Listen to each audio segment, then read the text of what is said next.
Buenas tardes, señores y señores. Les ruego que nos disculpen haber empezado un poquito más tarde, pero se dice siempre que en Madrid hay que dejar por lo menos un cuarto de hora de cortesía. Y me da la impresión de que incluso ha habido gente que ha pensado que es a las 7:30, pero es a las 7. Bueno, no, que vengan a las 7:30, entrarán con el acto un poco empezado, se empezarán alguna cosa, pero bueno, empezaremos a nuestra hora. Tengo que agradecerles su presencia en este acto. La segunda de las conferencias de un ciclo que hemos organizado este año, como saben ustedes, dedicado a las órdenes militares y caballería en España. La primera pronunciada por don Marcos Fernández de Betancourt sobre la Orden de Malta, esta segunda que pronunciará don Carlos Corbera Tobeña sobre la Orden de Santo Sepulcro. En junio tendremos otra que hablará, pronunciará su conferencia sobre las órdenes de San Fernando y San Hermenegildo del coronel don Eduardo García Menacho. Más tarde, en el mes de julio, don Amadeo Martín Recabies hablará de la Orden Constantiniana. Pasaremos en el mes de septiembre a una mesa redonda acerca de la investigación y los órganos de investigación de las órdenes militares internacionales, para terminar en el mes de noviembre con otra conferencia acerca del ayer y hoy de las órdenes militares españolas, que pronunciará la doctora doña Ángela Madrid Medina. Hoy nos acompaña, ha tenido la amabilidad de aceptar venir a dar su conferencia con nosotros, don Carlos Enrique Corbera y Tobeña, que tiene para mí una cualidad importante, que es amigo mío, pero que además es académico correspondiente de nuestra Real Academia en Huesca, y es también caballero comendador de la Orden de Santo Sepulcro en la lugartenencia de España Oriental.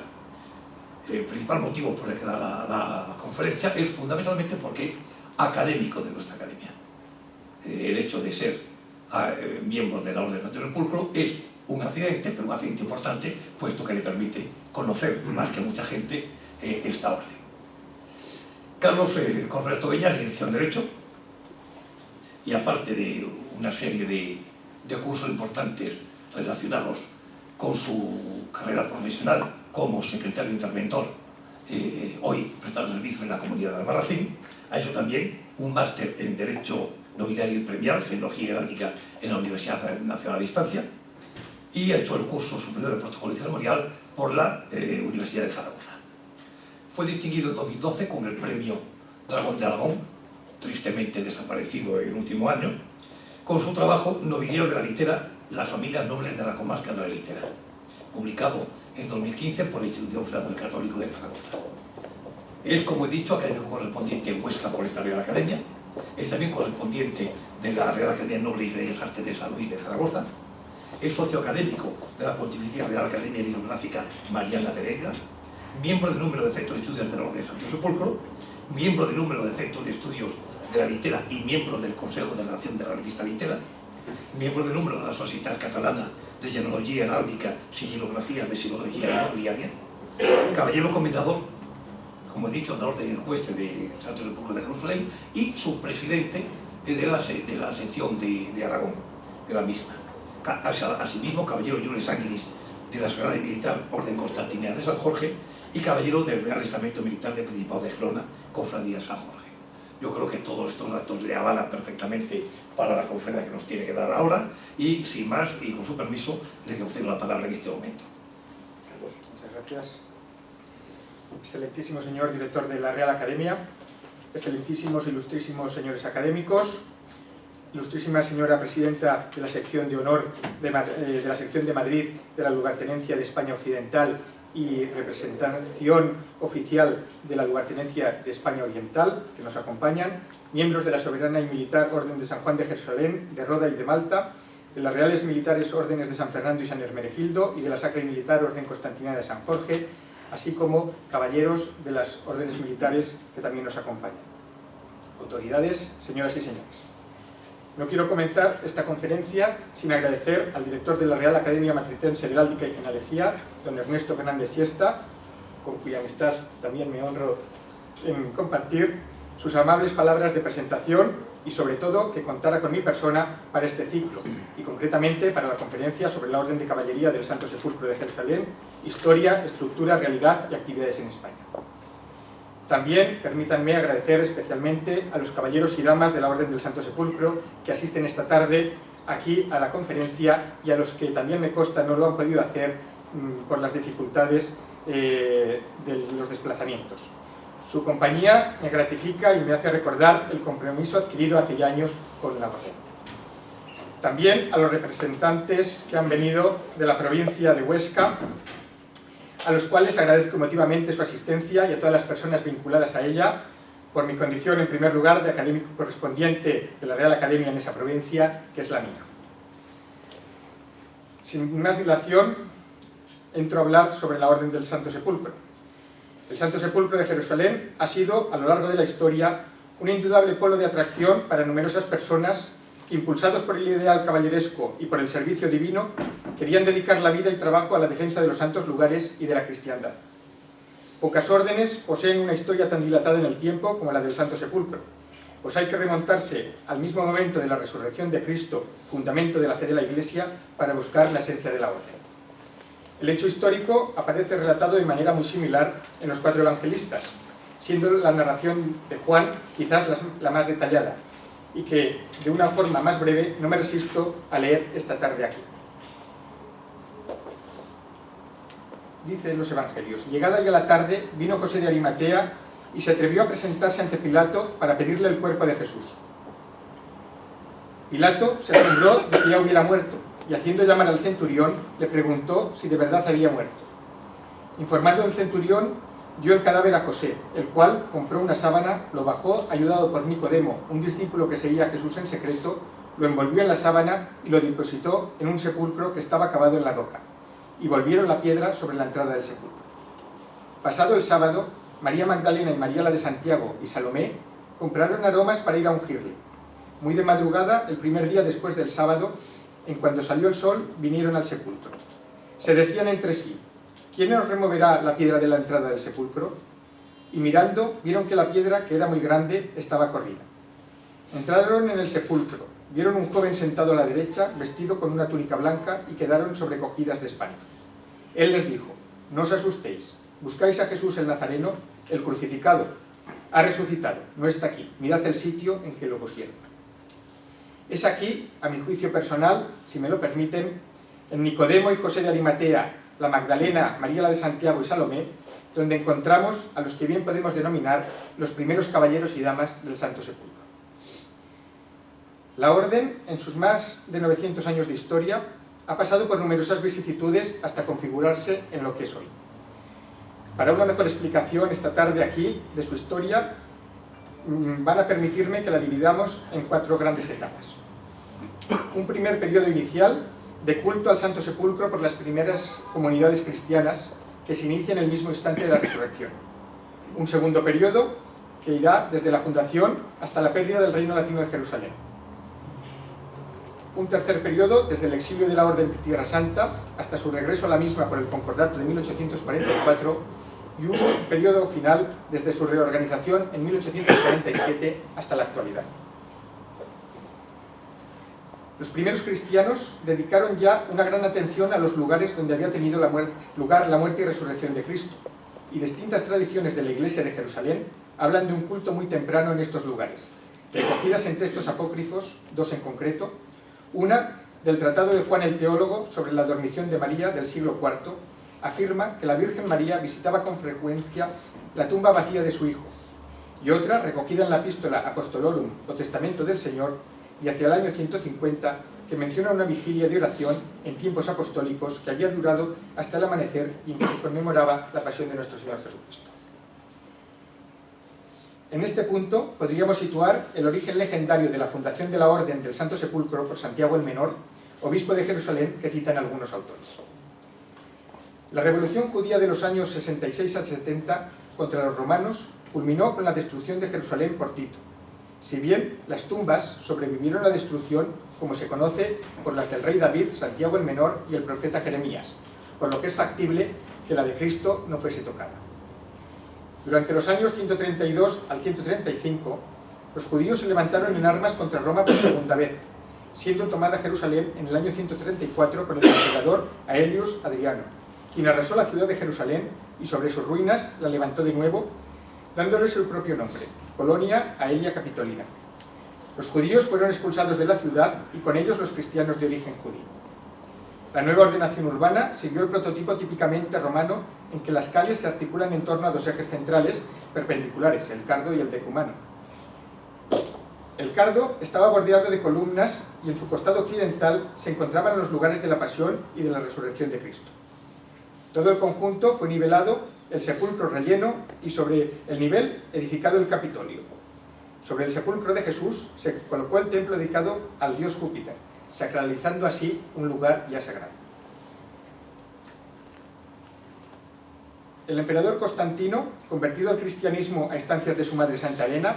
convocó en Nicea en el año 325 el primer concilio con objeto de lograr la unidad de la Iglesia. Antes de regresar a su diócesis, el obispo Macario de Jerusalén, que había participado en él, solicitó al emperador autorización para hacer desaparecer el Capitolio y el templo de Júpiter. Lo consiguió al amparo del decreto dictado por Constantino, en el que se exigía a los paganos la restitución de las iglesias cristianas confiscadas por ellos y los lugares sagrados por las sepulturas de los mártires. A su llegada a Jerusalén, Macario restituyó el espacio sagrado del sepulcro e hizo demoler los edificios que lo cubrían, como nos describe Eusebio de Cesarea, desescombrando hasta lo más profundo. De modo que al llegar Santa Elena en el 326 a Jerusalén, ya se había llegado hasta la cisterna en la que fueron arrojados los instrumentos de la crucifixión, pues a ella se le atribuye la tradición del hallazgo de la cruz. En el mismo lugar se levantó un templo que tuvo como centro el sepulcro de Jesús. Recientes estudios llevados a cabo en el Santo Sepulcro en 2017 han concluido que la argamasa que se encuentra en las construcciones originarias de la Anástasis, una vez levantada la losa, pertenecen a la época de Constantino. Los 3 siglos siguientes fueron de pacífico culto al Santo Sepulcro, bajo la autoridad del patriarca de Jerusalén. Pero en el 614 se vio interrumpida cuando los persas invadieron Tierra Santa, incendiaron y saquearon el Santo Sepulcro. Y un cuarto de siglo después caería en manos del Islam, rindiéndose Jerusalén a los árabes en el año 638, terminando así la dominación bizantina.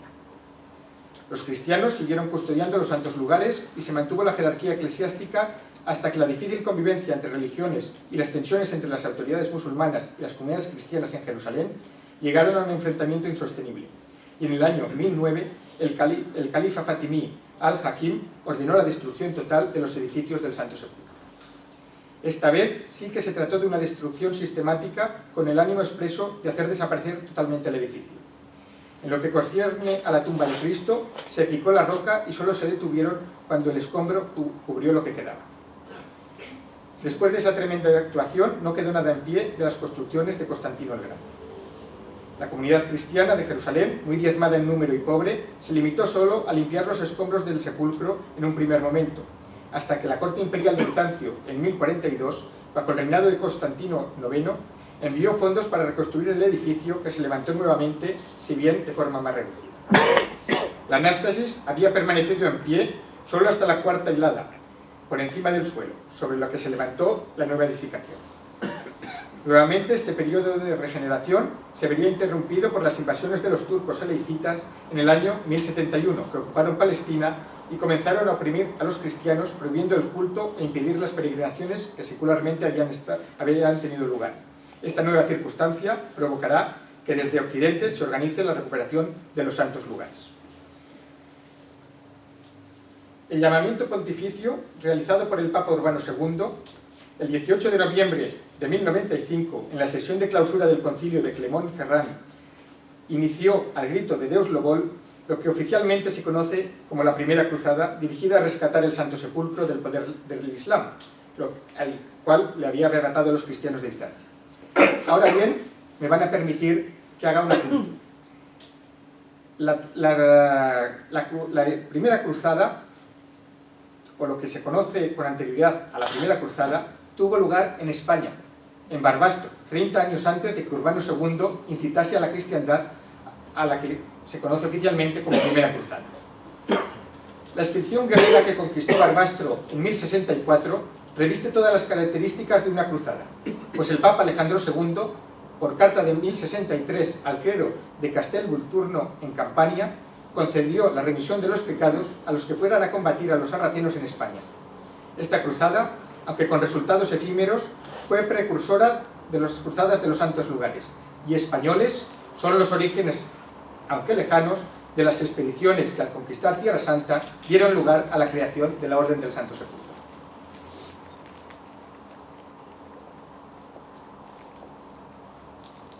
Tras 4 años de guerra incesante, los cruzados, que secundaron al llamamiento de Urbano II, lograron recuperar la ciudad de Jerusalén el 10 de julio de 1099, bajo el mando del caudillo borgoñón Godofredo de Bouillon, quien restableció, según la tradición, el culto en el Santo Sepulcro y fue declarado primer rey de Jerusalén, cuyo título rehusó alegando que un hombre no podía llevar una corona donde Cristo había llevado la corona de espinas, y en su lugar se llamó protector del Santo Sepulcro. Godofredo de Bouillon hizo redactar los primeros estatutos llamados Asises del Santo Sepulcro, por los cuales se organizaba la milicia encargada de proteger el Santo Sepulcro. Los Asises establecían la dirección de la orden, en lo temporal por el rey de Jerusalén y en lo espiritual por el patriarca de Jerusalén. Se constituyó también un cabildo secular compuesto en un primer momento por 20 canónigos para el culto del templo. Al mismo tiempo, se vio la necesidad de una protección permanente del Santo Sepulcro, constantemente asediado tanto por bandas de musulmanes que buscaban apropiarse de las abundantes ofrendas votivas allí depositadas, como de los peregrinos cristianos que llegaban en busca de reliquias tratando de tomar posesión de las mismas piedras del templo. La tradición dice que la custodia del sepulcro fue encomendada a 50 hombres. Torcuato Tasso, en la Jerusalén liberada, escribió: «Son 50 guerrilleros que en plata pura explican la cruz triunfal», los cuales se separaron del ejército que conquistó Jerusalén para dedicarse exclusivamente a este servicio. A partir de este momento, dentro de la iglesia del Santo Sepulcro, coexistieron 2 realidades, una religiosa, representada por los canónigos, y una laical, representada por los milites. En 1114, el patriarca Arnolfo decretó la transformación del capítulo en una orden canónica regular, colocada bajo el gobierno agustino, y dirigido por un prior al que se sometieron espontáneamente los caballeros, surgiendo así la que podemos denominar Orden Militar Religiosa del Santo Sepulcro.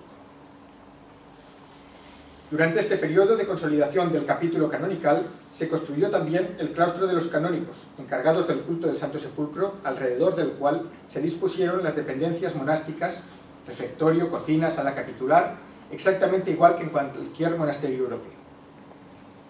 A la muerte de Godofredo de Bouillon le sucedió su hermano Balduino, quien confirmó los privilegios dados por su hermano a la orden, y en 1118 el Papa Pascual II aprobó la Orden de Fratres del Santo Sepulcro y le confirió la regla de San Agustín. El Papa Calixto II confirmó sus estatutos en el año 1122 por la bula Gerardo Priori, y el Papa Celestino V la acogió bajo la protección de la Santa Sede, confirmando sus bienes y derechos por la bula Dilectis Filias de 10 de enero de 1144. En el año 1146, una intensa ofensiva musulmana hizo peligrar el reino latino de Jerusalén, por lo que se emprendió una segunda cruzada, convocada por el Papa Eugenio III, donde San Bernardo de Claraval exhortó a empuñar las armas. La cruzada, por primera vez, contó con el liderazgo de varios reyes europeos, entre los que destacaron Luis VII de Francia y el emperador Conrado III, así como la ayuda de numerosos nobles. Los ejércitos de ambos reyes marcharon por separado a través de Europa, y después de cruzar el territorio bizantino, ya en Anatolia, ambos ejércitos fueron derrotados por separado por los turcos. La cruzada en Oriente fue un fracaso para los cruzados y una gran victoria para los musulmanes. En último término, dicho fracaso conduciría al sitio y caída de Jerusalén en 1187 y a la convocatoria de la Tercera Cruzada a finales del siglo XII. La cruzada, si bien no tuvo el fin deseado, sí que sirvió para que el rey Luis VII de Francia y Conrado III de Alemania conocieran de cerca la Orden del Santo Sepulcro y la establecieran en sus reinos. Años después se producirá también la implantación de la Orden en Inglaterra por el rey Enrique II a raíz de su peregrinación a Tierra Santa en el año 1174. El rey Luis VII de Francia mandó realizar una copia en 1149 de los Asises del Santo Sepulcro, la cual se ha conservado hasta la actualidad y por la cual se ha podido conocer cuál fue el texto y el espíritu de los primeros estatutos de la Orden. Por el carácter religioso y guerrero de los cruzados, los miembros de la Orden combinaron la dedicación del culto divino con la defensa material de Tierra Santa, y se conoce su participación en la batalla de Ascalón, donde los infieles fueron derrotados por Godofredo de Bouillon el 12 de agosto de 1099, En esa batalla, Arnolfo, archidiácono y tesorero de la Iglesia del Santo Sepulcro y luego patriarca de Jerusalén, llevaba la Vera Cruz, protegida por una escolta de caballeros del Santo Sepulcro. En 1101, los caballeros del Santo Sepulcro acompañaron al rey Balduino I de Jerusalén en el asalto de Cesari. En la batalla de Bethsan, en 1182, precedieron 2 miembros del Santo Sepulcro a la batalla. Y en la batalla de los Cuernos de Atín, en 1187, y en el sitio de San Juan de Acre, también participaron los caballeros del Santo Sepulcro, siendo en esta última donde murió el prior del Santo Sepulcro. Sin embargo, y a pesar de ello, el reino latino de Jerusalén fue entrando paulatinamente en crisis por el poder cada vez más mayoritario de sus enemigos y la debilidad de algunos de sus monarcas. El rey griego fue derrotado y hecho prisionero el 4 de julio de 1187 en la desastrosa batalla de los Cuernos de Atín, donde los caballeros del Santo Sepulcro participaron activamente como guardianes de la Vera Cruz, traída por el prior del Santo Sepulcro, el cual, como hemos dicho, falleció en su defensa. Esta batalla fue el principio del fin, donde quedó aniquilado el ejército real, y el patriarca de Jerusalén no pudo hacer frente tampoco a la defensa de la ciudad con el reducido número de caballeros que tenía disponibles, por lo cual Jerusalén fue ocupada por Saladino el 2 de octubre de 1187, el cual respetó únicamente de la profanación la iglesia del Santo Sepulcro, y los cruzados fueron expulsados de la ciudad, teniendo que refugiarse primero en la ciudad de Tiro, donde el Santo Sepulcro poseía al menos desde 1128 una iglesia bajo la advocación de Santa María de la Antigua, y después en San Juan de Acre. Allí permanecieron los últimos caballeros de la orden durante un siglo, hasta el 18 de mayo de 1291, en que la ciudad también fue tomada por el sultán Calif Ascara. Estando la orden en Acre, Saladino permitió la vuelta a la iglesia del Santo Sepulcro de 2 canónigos y 2 diáconos, para hacerse cargo de atender a los numerosos peregrinos que llegaban hasta la ciudad santa. Con la marcha de Tierra Santa de la orden, se replega a sus posesiones europeas, entrando en un periodo de disgregación en la que los diferentes prioratos se disputan su supremacía. Los canónigos del Santo Sepulcro, tras una breve estancia en Chipre, se refugiarán en la ciudad italiana de Perusa, donde se fija la tercera sede del capítulo y donde estuvieron por espacio de más de 200 años. La pérdida de los santos lugares no impedirá el que continúen cruzándose caballeros ante el sepulcro de Jesús, pues gracias al acuerdo logrado por San Francisco de Asís y el sultán El Camel en 1229, se permitió el establecimiento en Jerusalén de un grupo de franciscanos que custodiasen el Santo Sepulcro y que se pudieran reiniciar así las peregrinaciones, aunque en grupos reducidos y desarmados, los cuales tenían también que pagar un peaje para poder entrar en la ciudad.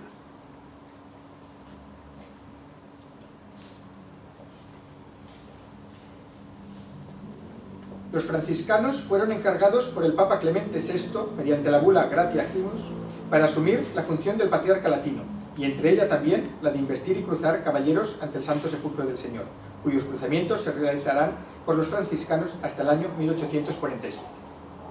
El Papa Sixto IV, en el año 1473, quiso impulsar la latente vida de la orden, mandando celebrar un capítulo general, si bien con escaso éxito. El 28 de marzo de 1489, el Papa Inocencio VIII decide incorporar la Orden del Santo Sepulcro, con todos sus bienes, a la de San Juan de Jerusalén, mediante la bula Cum Solerti Meditationes, suprimiendo total y definitivamente la Orden bajo el alegato de la necesidad y la urgencia de reforzar los recursos de esta segunda Orden para que pudiera resistir los ataques turcos que estaba sufriendo en la isla de Roda por Bayeto II. La decisión papal fue aceptada en más o menor grado por los distintos prioratos, si bien, nuevamente, en España, se negaron a acatarla en rotundo, reivindicando los derechos reales sobre la orden. El propio rey Fernando el Católico reiteró su protección y salvaguarda sobre la iglesia del Santo Sepulcro de Calatayud, sus vasallos, villas, términos y todas sus cosas, ordenando a sus oficiales que lo publicaran y lo hicieran cumplir bajo la pena para los infractores de 3.000 florines de oro. Fernando el Católico no quiso admitir la desaparición de la orden y solicitó al Papa León X que separase el priorato de Calatayud de la Unión Universal a la Orden de San Juan de Jerusalén, que había decretado Inocencio VIII años atrás. Sus súplicas fueron atendidas y el 28 de noviembre de 1513 el Papa León X promulgaba una bula por la que se revocaba la de su predecesor y se autorizaba a proseguir la vida de los canónigos regulares en el convento del Santo Sepulcro de Calatayud. En 1558 se hizo una primera tentativa de reorganización de la orden, convocándose un capítulo general de todos los caballeros del Santo Sepulcro el 26 de marzo de ese año en la iglesia de Santa Catalina de Ostrate, en Flandes, reuniéndose un gran número de caballeros, quienes, presididos por el caballero español Pedro de Zárate, como comisario general de la orden, eligieron solemnemente al rey Felipe II de España como gran maestre de la misma. El rey aceptó la elección, pero dejando a su santidad y a la Santa Sede Apostólica la concesión del beneplácito, que no fue aprobado por el Papa Pablo IV ni tampoco confirmado por su sucesor Pío IV. Medio siglo más tarde, en 1616, en Francia se hace otro intento de reorganización de la orden que también resultó fallido. Durante todo este periodo de paulatina decadencia de la orden, los caballeros del Santo Sepulcro se fueron reduciendo drásticamente en número, debido en gran medida por el decaimiento de la práctica de las peregrinaciones a Tierra Santa, si bien desde la Santa Sede intentaron revitalizar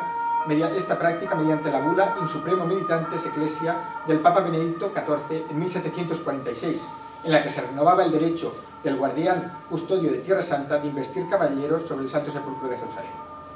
Finalmente, en el año 1847, la Santa Sede logra firmar un concordato con el Imperio Otomano, por el que se volverán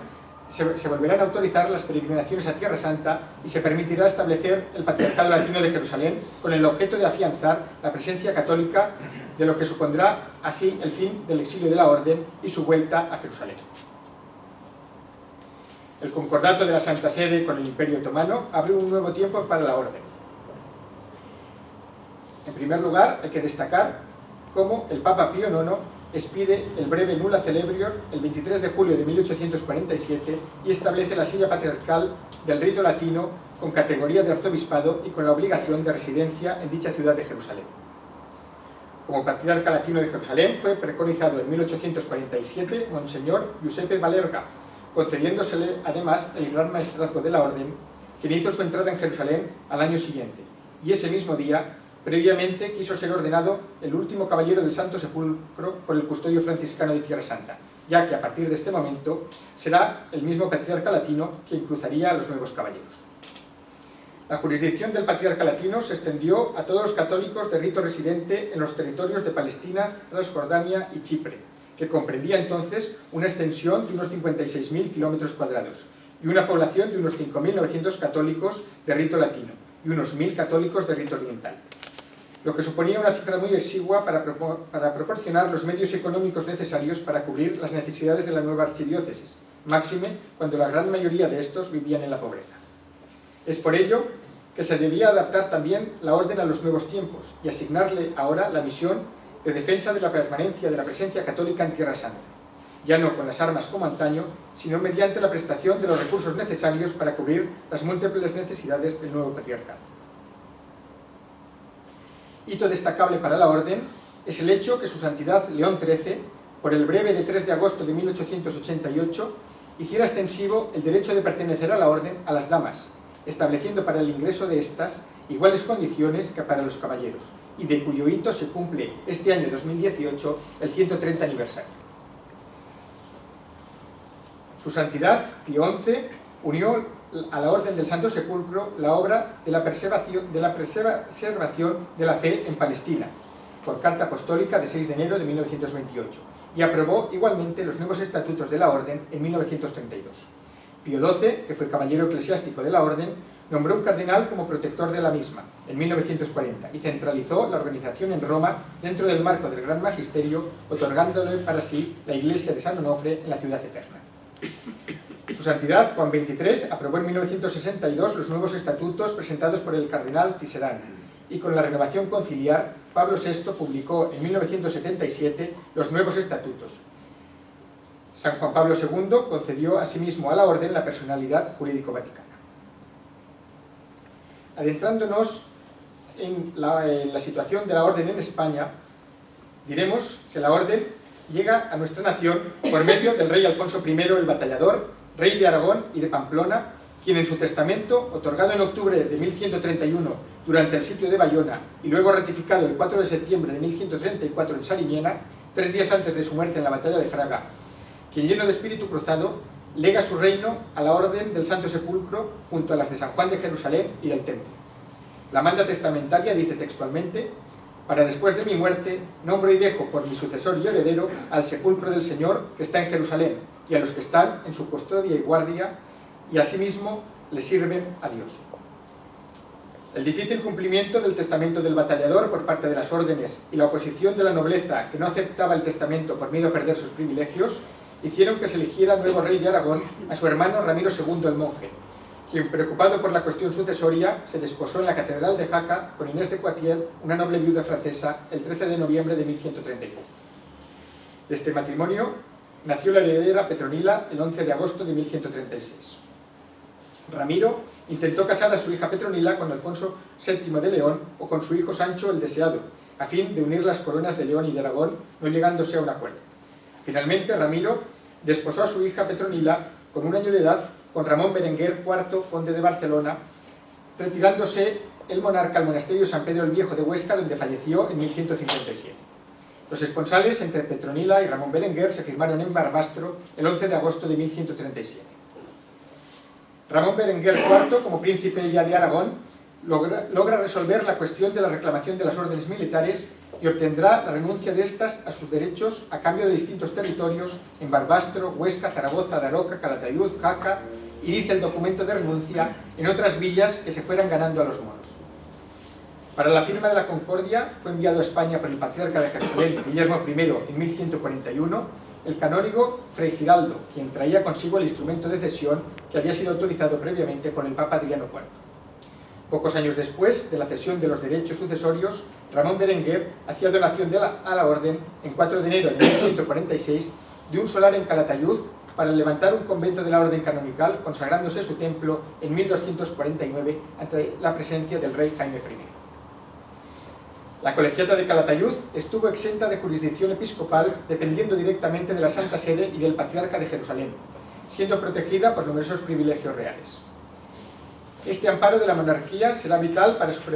supervivencia en la historia, como hemos visto, máximo cuando Fernando el Católico consiguió que la bula por la que el Papa Inocencio VIII suprimía la orden agregándola a la de San Juan de Jerusalén, y logrando quedara sin efecto esta en su reino y especialmente para esta casa de Calatayud y sus encomiendas. Años antes, en 1478, el mismo rey había pedido e instado al Papa Sixto IV que sujetase únicamente a la autoridad de la Santa Sede la iglesia y priorato del Santo Sepulcro de Calatayud, gracia que también le fue otorgada el 24 de marzo de ese mismo año. En 1851, como consecuencia del concordato entre España y la Santa Sede, fue suprimido el cabildo regular de la colegiata, pasando esta al rango de parroquia mayor, dependiente del obispo de Tarazona, y provista de clero secular. Es de justicia nombrar aquí que el interés del capítulo de los caballeros españoles para la recuperación de la colegialidad del templo, que siempre la ha considerado como casa madre de la orden, hizo elevar, con la inestimable ayuda del obispo de Tarazona, don Juan Soldevila y Romero, esta petición a la corona en 1893 y posteriormente a la Santa Sede, obteniendo de su santidad León XIII el breve Santa Templa Dei, expedido en Roma el 18 de septiembre de 1901, por el cual era elevada nuevamente el templo del Santo Sepulcro de Calatayud a la dignidad de colegiata ad honorem. Asimismo, por carta privilegio de los canónigos de esta real insigne colegiata, dado en Zaragoza el año 1903, se dispensó a todos los caballeros españoles el título de canónigos honorarios de la citada Real Colegiata, así como el uso de la cruz patriarcal, insignia del brazo religioso en forma de venera. Pocos años después, en 1916, fue recuperada la fiesta del Buen Pastor como solemnidad mayor de la Colegiata, que se celebra el 4º domingo después de Pascua de Resurrección, fecha en la cual se reúnen los dos capítulos de las dos lugartenencias españolas para el rezo de las horas canónicas en el coro, ocupando los caballeros los sitiales corales de acuerdo con su condición de canónigos honorarios de esta colegiata. Además, en este templo se han realizado varios cruzamientos de caballeros en posición de lazo de damas, el primero en 1920 y el último conjunto de las dos lugartenencias españolas en el año 2008. En los primeros años del siglo XIV se fundaron también los dos únicos monasterios de religiosas de la Orden del Santo Sepulcro en España. Uno de ellos, el de San Marcos de Calatayud, erigido canónicamente en 1300, tuvo corta vida, perviviendo hasta finales del siglo XIV, mientras que el de la Resurrección de Zaragoza cuenta ya con más de 700 años de historia y acoge en la actualidad una comunidad de canonesas regulares del Santo Sepulcro, heredera de aquellas primeras religiosas que habitaron el cenobio desde la Edad Media y el único referente en España de la orden canonical del Santo Sepulcro. El monasterio tuvo su origen en la donación hecha por doña Marquesa Gil de Rada en 1300 y su primer emplazamiento estuvo en la villa de Híjar y tras su muerte pasó a la ciudad de Zaragoza. Desde su fundación canónica en 1306, la comunidad de religiosas del Santo Sepulcro quedó exenta a la jurisdicción episcopal y sujeta solamente al prior del Santo Sepulcro de Calatayud, quien en 1624 dio a las religiosas de este monasterio las constituciones, que después fueron adaptadas a los tiempos actuales tras el Concilio Vaticano II.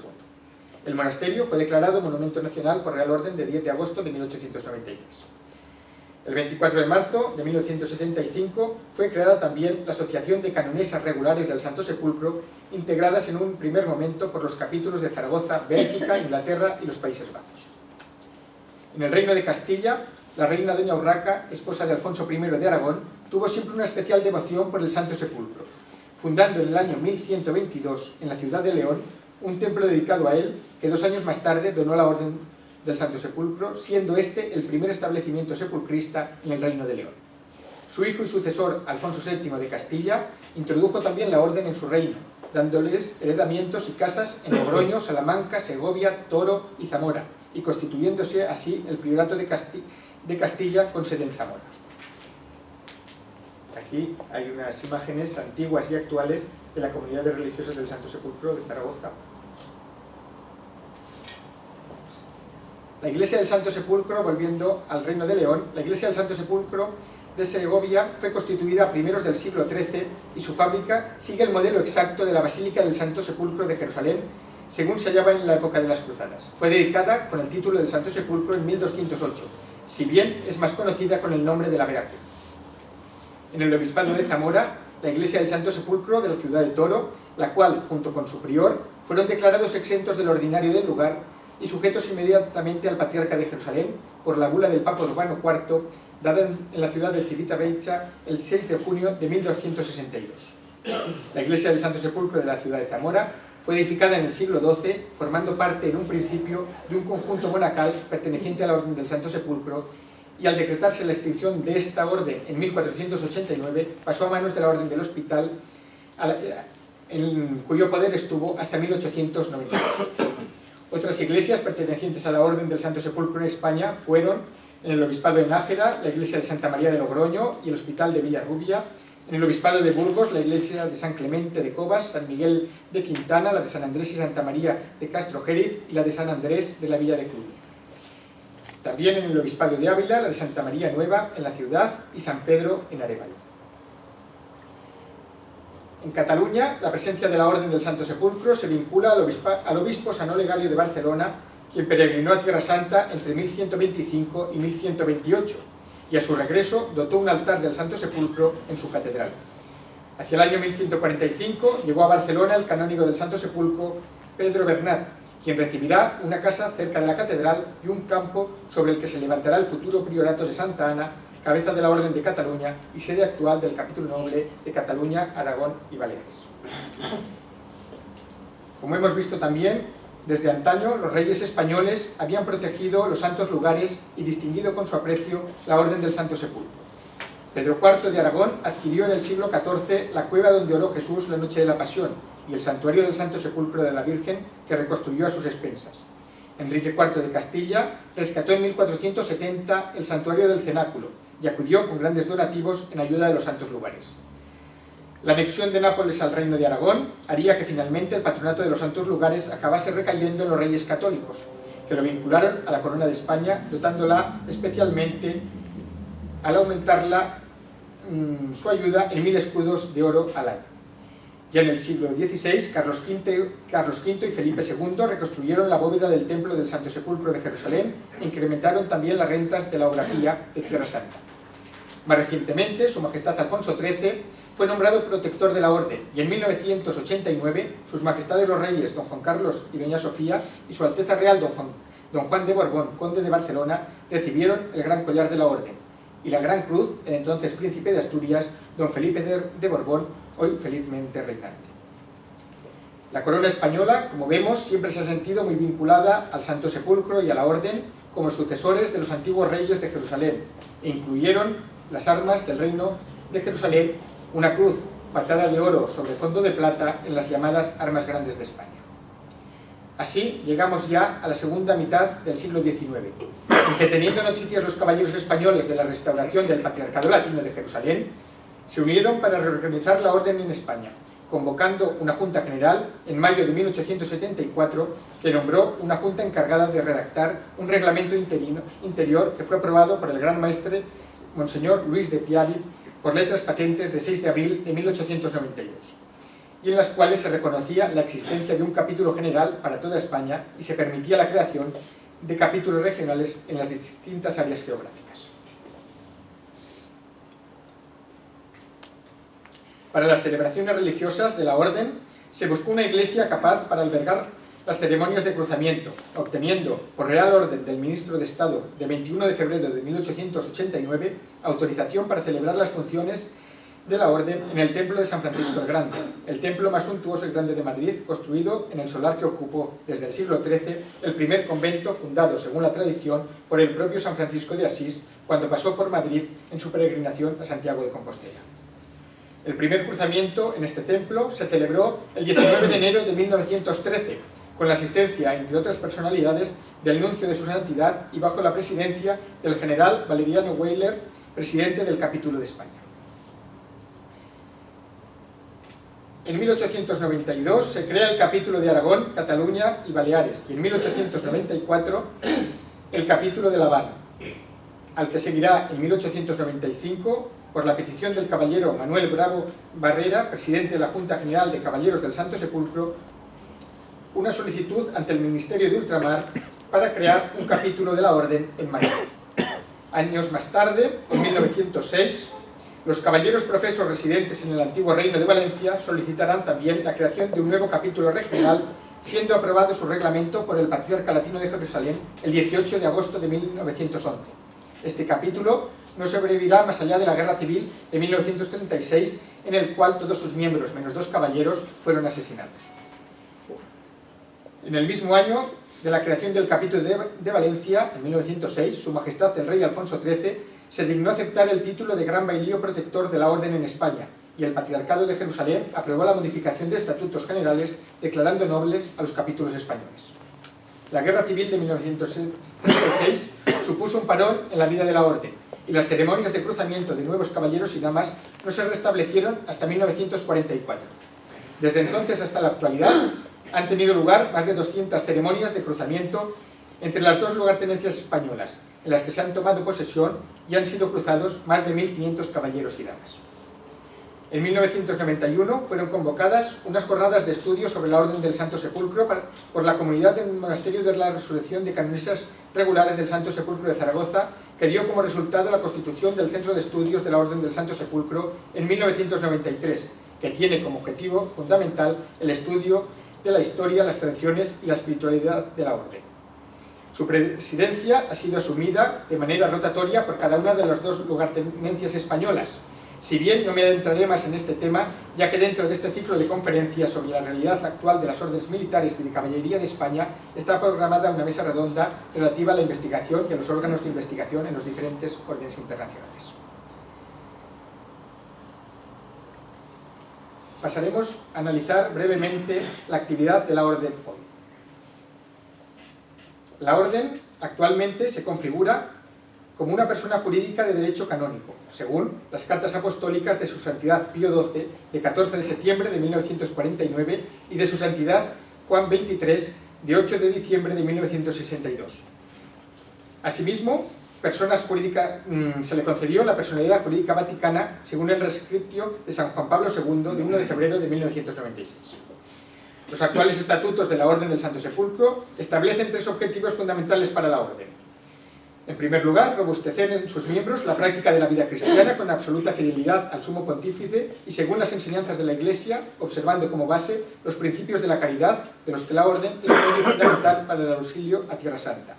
En segundo lugar, sostener y ayudar a las obras y las instituciones de culto caritativas, culturales y sociales de la Iglesia Católica en Tierra Santa, particularmente en el Patriarcado Latino de Jerusalén, con el que la Orden mantiene vínculos tradicionales. y como tercera encomienda, velar por la conservación y propagación de la fe en aquellas tierras, interesando en ella a los católicos repartidos por todo el mundo.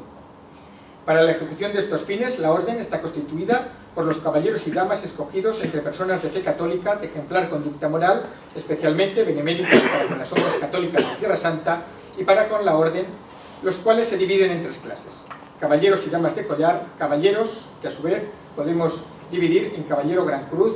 comendador con placa gran oficial, comendador y caballero, y damas que a su vez se dividen en los grados de dama gran cruz, dama de encomienda con placa, dama de encomienda y dama. Los caballeros y damas son investidos en solemnes funciones religiosas por el gran maestre, aunque pueden delegarse estas funciones en los grandes priores, y sus diplomas son expedidos por la Secretaría de Estado Vaticano. Durante las ceremonias, los caballeros visten capa blanca y las damas manto negro, ambos con la cruz de Jerusalén en el lado izquierdo del pecho. Los caballeros españoles, cuando forman capítulo, en las ceremonias más importantes, visten hábito coral, un privilegio único de los caballeros españoles. El uso del uniforme, que ya no es obligatorio, constituye la explicación máxima de la identidad caballeresca de la Orden. El caballero porta con él espada y espuelas, dos signos muy importantes que aún hoy, desde sus orígenes, juegan un papel simbólico central en la ceremonia de investidura. En el apéndice segundo de los vigentes estatutos se regula también los signos y privilegios heráldicos con los que los sumos pontífices han ido enriqueciendo a lo largo de los siglos a la Orden. Los estatutos disponen que el signo principal de la Orden es la cruz como símbolo fundamental de Occidente desde el medievo hasta la actualidad. La Orden ostenta el escudo atribuido al Reino Latino de Jerusalén, que, como hemos visto ya, consta de una cruz de plata y de oro esmaltada en color sanguíneo. Sobre el escudo, yelmo de oro coronado por la corona de espinas de nuestro Señor Jesucristo y flanqueado por dos banderas de plata con la cruz púrpura de Jerusalén en el centro. Finalmente, como tenantes del escudo, dos ángeles con dalmática roja, uno a la derecha que sostiene el estandarte cruzado y el otro a la izquierda que rige el bordón y la concha del peregrino. A los pies, el escudo con el lema Deus lo vol en caracteres mayúsculos. Pasando a analizar la estructura y funcionamiento de la Orden, diremos que la Orden posee una estructura estrictamente jerárquica. En su cumbre figura el cardenal Gran Maestre, que es nombrado directamente por el Santo Padre y administra y gobierna la Orden. En la actualidad es el cardenal de San Sebastiano en Palatino, Edwin Frederick O'Brien. En el gobierno de la Orden, el cardenal Gran Maestre está ayudado por el Gran Magisterio y la Consulta. Forman parte del Gran Magisterio el lugarteniente general, el gobernador general, los vicegobernadores, el canciller, el maestro de ceremonias y otros miembros de la Orden elegidos y nombrados por el cardenal Gran Maestre según criterios inspirados en principios de internacionalidad y de funcionalidad en número no superior a 12, de los cuales serán laicos al menos las 2/3 partes. La organización periférica de la Orden se articula en torno a las lugartenencias o delegaciones magistrales dirigidas por un lugarteniente o delegado magistral laico, asistido por un gran prior eclesiástico, nombrado preferentemente en la persona de un arzobispo o un obispo. Al lugarteniente le asiste un consejo compuesto por el canciller, el secretario, tesorero, los maestros de ceremonia eclesiástico y laico respectivamente, y otros consejeros en número no superior a un consejero por cada 100 miembros o fracción. Es importante señalar la gran autonomía de que gozan las lugartenencias, así como el continuo diálogo existente entre el Gran Magisterio y las propias lugartenencias. En el ámbito de cada lugartenencia pueden establecerse secciones y estas a su vez están subdivididas en delegaciones locales, dirigidas por un caballero laico con la calificación de presidente o de delegado respectivamente y de un prior local. El número total de miembros de la Orden en todo el mundo es actualmente de unos 30.000, incluidos los caballeros, las damas y los eclesiásticos. Existen aproximadamente 50 lugartenencias, 21 de las cuales se encuentran en Europa. España, como ya hemos visto, cuenta con 2 lugartenencias.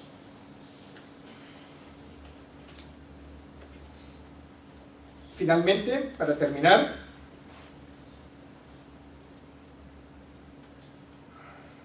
tenemos aquí la patrona de la Orden, Santa María Reina de Palestina, y para concluir haremos mención a las actividades que tiene encomendadas la Orden, principalmente la ayuda de la presencia cristiana a Tierra Santa. Cada lugartenencia administra los donativos de sus miembros, que son enviados al Gran Magisterio, órgano central del gobierno de la Orden, que coordina la ayuda global y que es enviada al Patriarcado Latino, el cual cuenta con 68 parroquias, 44 escuelas, 2 seminarios y 90.000 fieles distribuidos en Jordania, Palestina, Israel y Chipre. Las instituciones del Patriarcado, tales como parroquias y escuelas particularmente, son el objeto esencial de esta solidaridad material que también concierne, en una menor medida, a proyectos precisos de restauración o de reconstrucción, siempre validados en Roma por el Gran Magisterio, y cuyo presupuesto destinado a este fin se acerca a los 10 millones de euros al año. En el marco de la reunión de las obras de ayuda a las iglesias orientales, la Orden del Santo Sepulcro asume también otros proyectos en territorios bíblicos, como Egipto o Líbano. Por otra parte, los miembros de la Orden, animados a ir regularmente de peregrinación a Tierra Santa, aportan un apoyo moral importante a los cristianos de esta región, en un clima de crisis siempre tanto económica y política, y procuran ser actores de la cultura del encuentro en el servicio de la paz. Para no extenderme en este punto, se les distribuirá al finalizar un pequeño folleto en el que podrán ver más concretamente las actividades en las que ayuda la Orden. Y ya yo simplemente para finalizar, esperando que esta visión, aunque resumida y muy rápida, de la historia de la Orden del Santo Sepulcro, esperando que les haya sido atractiva, y bien para los que no conocen todavía la puedan llegar a profundizar, y a los que pertenecemos a ella quererla cada vez más. Si me permiten, les diré que si bien, para concluir, que si bien los caballeros de hoy no son ya los aguerridos guerreros que con su lanza y su espada defendían y guardaban el Santo Sepulcro, sí que guardamos en nuestro corazón la bravura y la fiereza de seguir siendo los Milite Christis que, al grito de Deus lo vol, continúan esas funciones. Muchas gracias.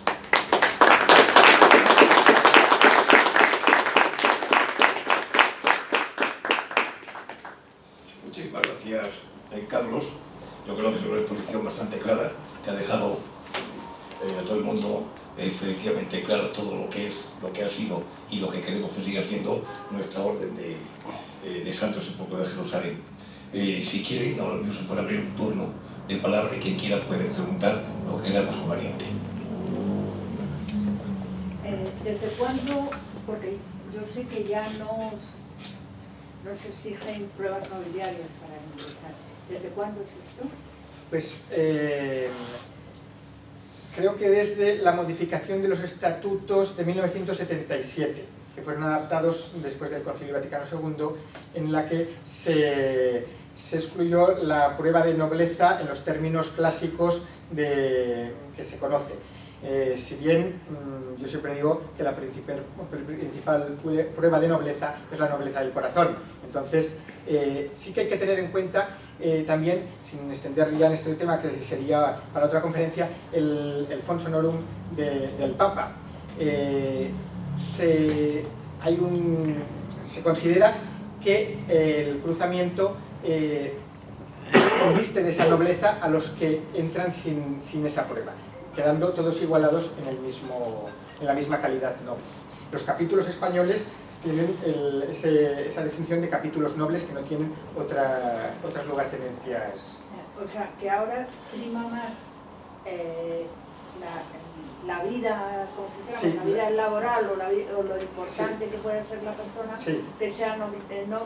que no sí. sea noble. No es requisito imprescindible, hoy en día podríamos decir, la prueba de nobleza para entrar en el sentido clásico que la conocemos. No sé. Bueno, yo quería, en primer lugar, agradecerte muchísimo la conferencia que has dado y darte la enhorabuena. Es brillante, es detallada, es absolutamente compendiadora de toda nuestra historia.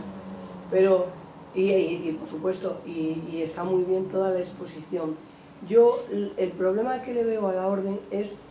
quizás el desconocimiento de lo que realmente estamos haciendo los caballeros y las damas que formamos parte de esta hermandad. Cuando se restaura el Patriarcado Latino, el Papa le dice al primer patriarca restaurado: mira, tienes que ir a Jerusalén, tienes que abrir allí el Patriarcado Latino, yo no te puedo dar fondos no te puedo dar fondos, así que organízate como quieras. Cuando él llega a Jerusalén, allí lo único que queda es la custodia franciscana, y los franciscanos no están por la labor de rendirse al patriarcado latino. Vuelve a Roma y el pontífice le dice: no te voy a dar dinero, te voy a dar algo mejor, la Orden del Santo Sepulcro. Entonces se llama a aquellas familias que habían pertenecido a la Orden del Santo Sepulcro y se reinstaura la nueva orden, en la nueva fase, la Orden del Santo Sepulcro. Y se les encomienda ser custodios de la presencia cristiana en Tierra Santa. Es decir, ayudar a que el patriarcado latino, en su actividad diocesana, mantenga aquellas necesidades y aquellos servicios que den a toda la diócesis la vitalidad que la Iglesia católica tiene que dar para generar un estamento religioso dentro de un territorio que es nada más y nada menos que los santos lugares de nuestro Señor. Esto hace que el patriarcado latino haya difundido toda su actividad no solo en la docencia. Los 46 colegios que dan cabida a más de 30.000 niños, de los cuales un 27, un 30% son católicos o cristianos, por decirlo a grosso modo, y el resto son incluso musulmanes, los hospitales, los asilos, los centros de acogimiento, los orfanatos, los centros de ayuda, las parroquias, todo eso es la obra del patriarcado latino. ¿Qué hace la Orden del Santo Sepulcro?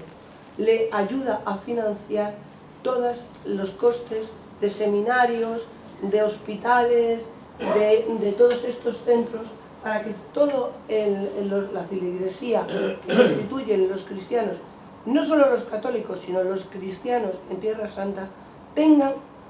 no solamente colegios dignos, sino colegios que permitan la convivencia y la coexistencia en unos territorios en donde esto es francamente difícil. Ayer hablábamos en el Consejo de la Lugartenencia de España Occidental de los rendimientos financieros de la Orden. En este año se han recaudado 14.700.000 euros, de los que han llegado a Roma de las diferentes lugartenencias, y de esa cifra 13.700.000 han llegado ya a Tierra Santa y han llegado al mantenimiento de seminarios, al mantenimiento de las parroquias, al mantenimiento de los colegios, de los hospitales, de las órdenes religiosas. Es decir, la orden lo que hace es ayudar a que otros ayuden, a que el estamento religioso cumpla la misión que tiene que cumplir en Tierra Santa. Esa es nuestra verdadera cruzada y ese es nuestro verdadero modus operandi y modus de trabajar en la actual situación de la orden. Yo creo que este mensaje, quizá a lo mejor me estoy extendiendo mucho, pero sí me importa que ustedes lo conozcan, porque es lo que hacemos. No pedimos dinero a nadie, lo ponemos de nuestros bolsillos, organizamos nuestras propias actividades. Ahora en Madrid, dentro de poco, hay una cena de gala en donde normalmente entre los miembros y los benefactores, los conocidos, llegan a recaudarse hasta 70.000 euros anualmente, y la orden no es una orden que vaya pidiendo caridad, sino que genera la caridad entre sus miembros. Y esos 13.700.000 lo que le hacen al patriarcado es permitir que cubra todos aquellos déficits financieros y económicos que no puede llegar a cubrir con sus propios recursos. Entonces, al final, la orden lo que es una entidad financiera de la obra social y de las necesidades diocesanas de la Iglesia Católica en Tierra Santa, pero no solo para la Iglesia Católica, insisto. Se ayudan a los siriacos, se ayudan a los coptos, se ayudan a los musulmanes, sobre todo en lo que es la educación. Porque, como dice el Papa Francisco, solo trabajando la educación en un territorio como Tierra Santa se podrá llegar a hablar un día de paz. Solo educando a los niños en una esperanza de convivencia podrá llegarse a resolver el problema y permitir que mínimamente convivan en paz. Eso es lo que hacemos los caballeros y las damas del Santo Sepulcro, y perdóname que te haya hecho complementario, pero creo que es fundamental que ustedes sepan qué hacemos, para qué estamos y a qué nos dedicamos. Y lo hacemos como una verdadera vocación, porque independientemente de que uno tenga el título nobiliario o no lo tenga, a la orden no se llega por un título, ni se llega por una categoría profesional o personal, que también es importante. Se llega por una auténtica vocación de servicio y por un auténtico compromiso con lo que es la Iglesia en los santos lugares. Muchas gracias. Gracias. Muchas gracias. ¿Alguna pregunta más? Quería, porque yo no sé, bueno, quizá todos conocen la orden, por lo tanto, pero a lo mejor si no puede parecer que es que la orden del Santo Sepulcro ya no tiene en cuenta para nada las condiciones nobiliarias y por lo tanto ya no existe. No es exactamente así. Es decir, siguen existiendo caballeros que ingresan probando su nobleza, incluso normalmente de dos linajes, el de baronía y otro más. Lo que ocurre es que desde esas épocas también se puede ingresar sin tener pruebas de nobleza. Yo diría que es similar a la Orden de Malta, pero sin categorías internas entre los caballeros. Señor Víctor, efectivamente, lo que se hace es no exigir pruebas, excepto aquellos que lo quieran probar. Pues otros pueden probarlo, no lo pueden, y otros simplemente no pueden probarlo, pero tienen otro tipo de ingreso. Pero efectivamente, las pruebas nobiliarias se admiten perfectamente en España. Claro. Yo creo que una de las cosas, yo por lo menos el recuerdo que tengo, es que efectivamente se puede ir o por nobleza heredada o por nobleza personal. Entonces, efectivamente lo que cuenta también es la nobleza personal. El que no demuestra la nobleza heredada tiene que demostrar la nobleza personal, que es fundamental para pertenecer a la orden. Incluso aquel que tiene nobleza heredada y no demuestra la nobleza personal tampoco. ¿Alguna pregunta más? ¿Alguna cuestión que quiera preguntar a alguien? Pues muchísimas gracias. Buenas tardes.